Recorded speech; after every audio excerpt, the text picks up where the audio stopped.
Hello, this is Pastor Armstrong. Let me share a verse with you. Psalm 78 is a history of the nation of Israel, and especially a history of God's blessings upon the nation of Israel as He brought them out of bondage.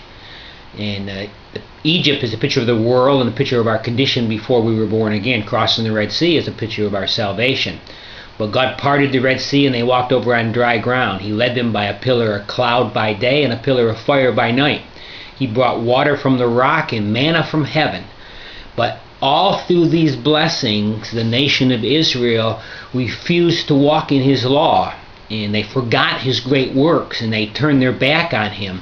And then God makes this statement because of that. He says in Psalm 78:41, yea, they turned back and tempted God and limited the Holy One of Israel. Our sovereign God, who spoke the worlds into existence and can do anything that He desires, has decided that because of lack of faith of Christians that He will limit Himself, and so we can limit God in our lives. How sad it is when we forget what God did for us when He saved our souls. In the slime pit of sin He took many of us out of, and with the things that He kept us from that we would have done that would have embarrassed us and shamed us, and maybe even we'd ended up in jail or dead.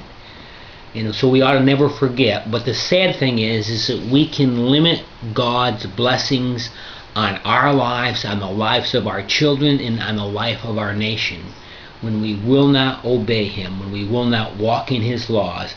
And it all starts, this psalm teaches, and I encourage you to read the entire Psalm 78, when we forget what God did for us when He saved our souls. God bless you today.